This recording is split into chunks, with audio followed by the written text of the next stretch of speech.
our channel. This is ASMR to the G2. Let's get down to business before we start our video. If you haven't already subscribed to our channel, I would love it if you did so that we can grow our little tiny family here on YouTube. As well, if you would like to hear more ASMR videos from me, I do have another channel where I upload ASMR videos in Greek. So if you would like to hear those videos or watch those videos, I will post the link down below. I'm recording during the day as always, so you might hear some background noise from my kids. Excuse me, I just sneezed. Allergies. What was I saying? Oh yeah, background noise from my children, my cats, or my neighbors. Unfortunately, I can't control any of that. For today's video, we will be continuing our book. I don't remember what it's called. There we go. The Man in the Brown Suit. And we had left off on chapter 3. So let us begin. In the succeeding weeks, I was a good deal bored. Mrs. Fleming and her friends seemed to me to be supremely uninteresting. They talked for hours of themselves and their good children, and of the difficulties of getting good milk for the children, and of what they said to the dairy when the milk wasn't good. Then they would go on to servants and the difficulties of getting good servants, and of what they had said to the woman at the registry office, and of what the woman at the registry office had said to them. They never seemed to read the papers or to care about what went on in the world. They disliked traveling. Everything was different to England. The Riviera was all right, of course, because one met all one's friends there. I listened and contained myself with difficulty. Most of these women were rich. The whole wide, beautiful world was theirs to wander in, and they deliberately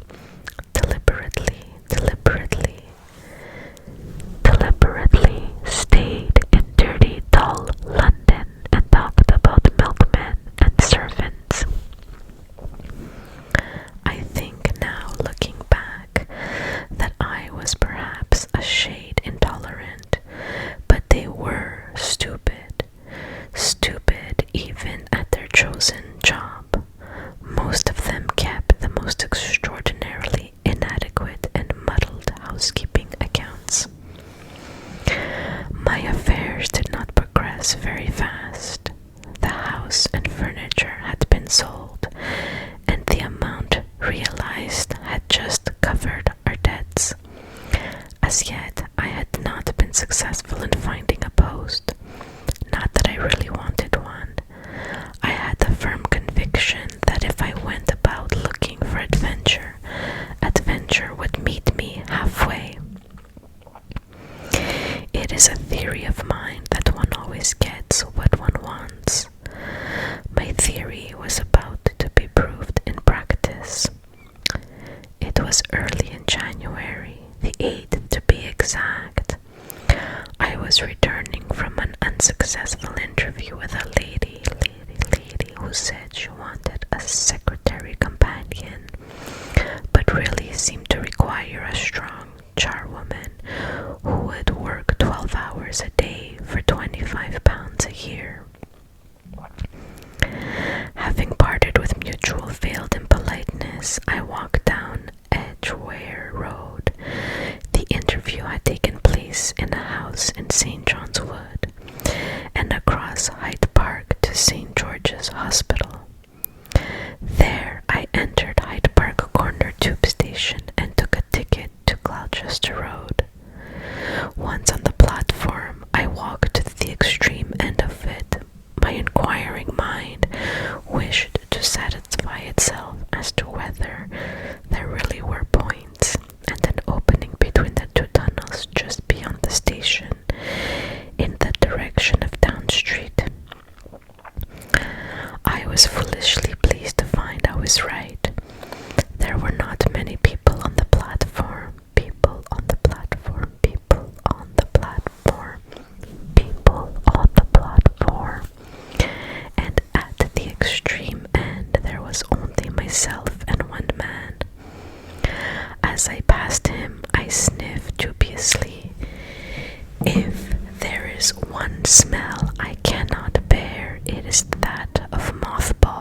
he wouldn't have appeared.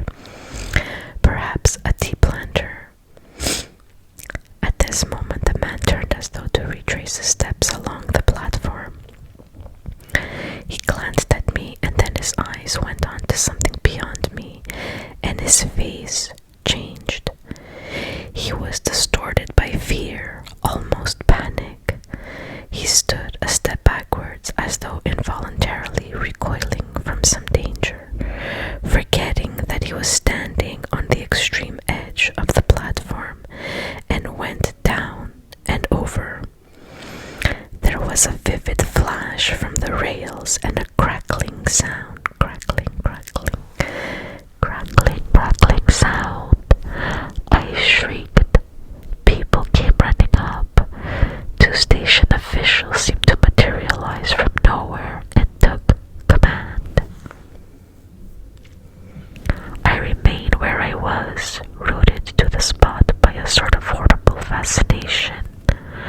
Part of me was appalled at the sudden disaster, and another part of me was coolly and dispassionately interested in the methods employed for lifting the man off the live rail and back onto the platform.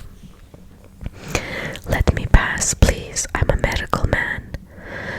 A tall man with a brown beard pressed past me, bent over the motionless body.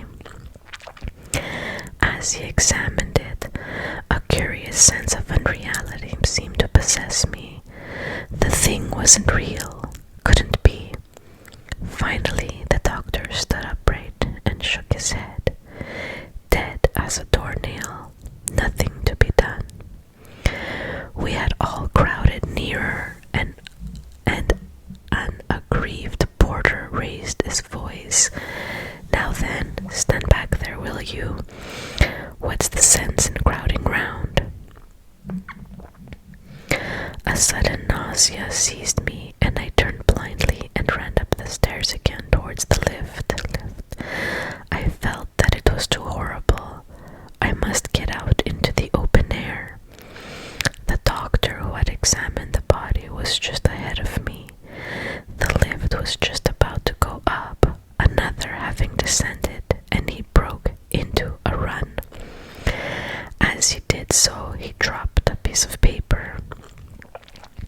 I stopped, picked it up, and ran after him. But the lift gates clanged in my face, and I was left holding the paper in my hand. By the time the second lift reached the street level, there was no sign of my quarry. I hoped it was nothing important that he had lost, and for the first time I examined it. It was a plain half-sheet of notepaper with some figures and words scrawled upon it in pencil. This is a facsimile of it. 17.177 Kilmorden Castle. On the face of it, it certainly did not appear to be of any importance. Still, I hesitated to throw it away. As I stood there holding it, I involuntarily wrinkled my nose in displeasure. Mothballs again. I held the paper gingerly to my nose. Yes, it smelled strongly of them, but then I folded up the paper carefully and put it in my bag. I walked home slowly and did a good deal of thinking. I explained to Mrs. Fleming that I had witnessed a nasty accident in the tube and that I was rather upset and would go to my room and lie down. The kind woman insisted on my having a cup of tea. After that, I was left to my own devices, and I proceeded to carry out a plan I had formed coming home. I wanted to know what it was that had produced that curious feeling of unreality whilst I was watching the doctor examine the body.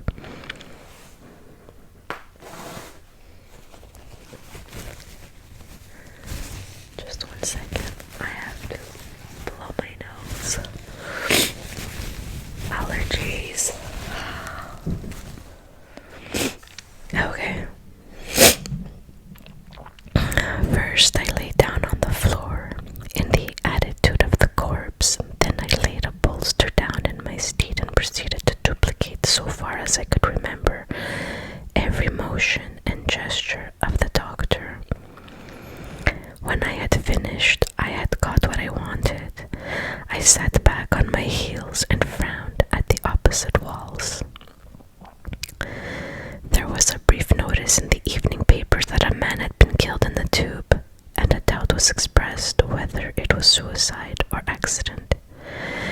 seemed to me to make my duty clear, and when Mr. Fleming heard my story, he quite agreed with me.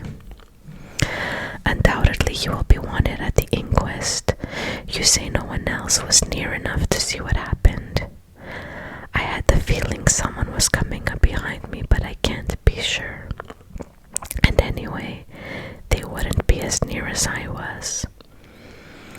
The inquest was held.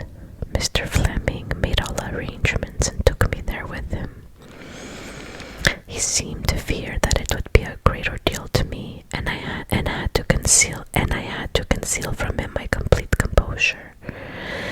The deceased had been identified as L.B. Carton. Nothing had been found in his pockets except the house agent's order to view a house on the river near Marlow. It was in the name of L.B. Carton, Russell Hotel. The bureau clerk from the hotel identified the man as having arrived the day before and booked a room under that name. He had registered as L.B. Carton, Kimberley, South Africa. He had evidently come straight off the steamer. I was the only person who had seen anything of the affair. You think it was an accident? The coroner asked me. I am positive of it. Something alarmed him, and he stepped backwards, blindly, without thinking what he was doing. What could have alarmed him?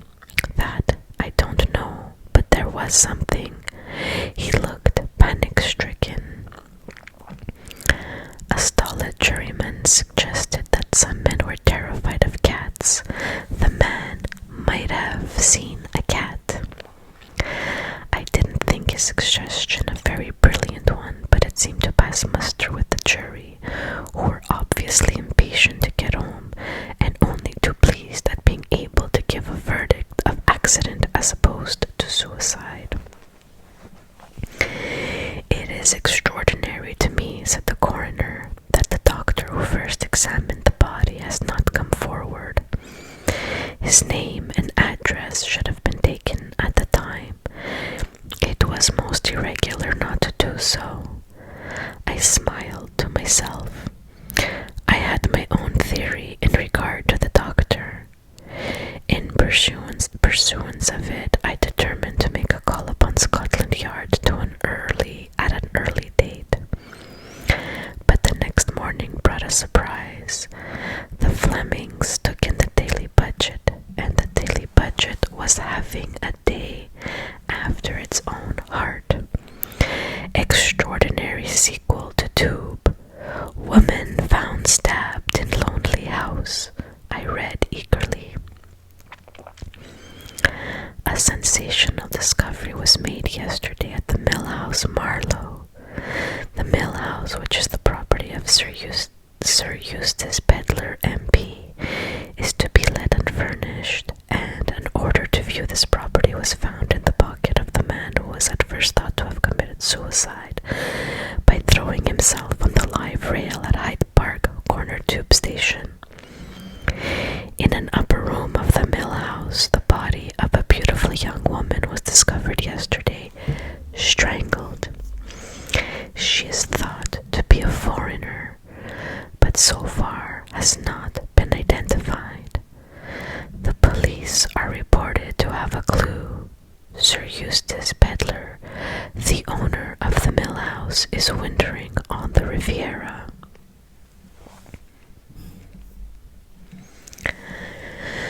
Chapter 4.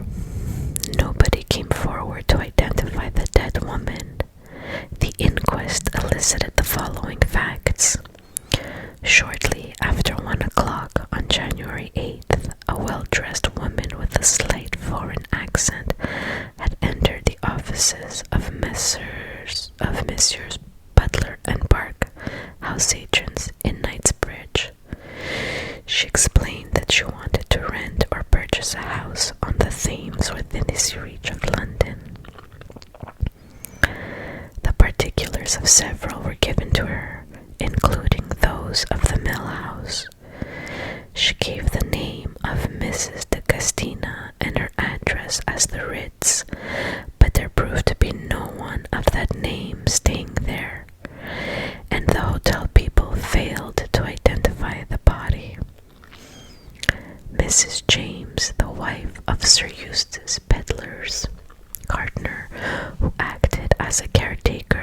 as caretaker to the mill house and inhabited the small lodge opened in on the main road, gave evidence. About 3 o'clock that afternoon, a lady came to see over the house. She produced an order from the house agents, and, as was the usual custom, Mrs. James gave her the keys of the house. It was situated at some distance from the lodge, and she was not in the habit of accompanying prospective tenants. A few minutes later, a young man arrived. Mrs. James described him as tall and broad-shouldered, with a bronzed face and light gray eyes. He was clean-shaven and was wearing a brown suit. He explained to Mrs. James that he was a friend of the lady who had come to look over the house, but had stopped at the post office to send a telegram. She directed him to the house and thought no more about the matter. 5 minutes later, he reappeared, handed her back the keys, and explained that he feared the house would not suit them. Mrs. James did not see the lady, but thought that she had gone on ahead. What she did notice was that the young man seemed very much upset about something. He looked like a man who'd seen a ghost. I thought he was taken ill. And this is where we are going to stop for today, guys. I want to thank you all for joining me again and for spending some time with me. I hope I was able to relax you. I will see you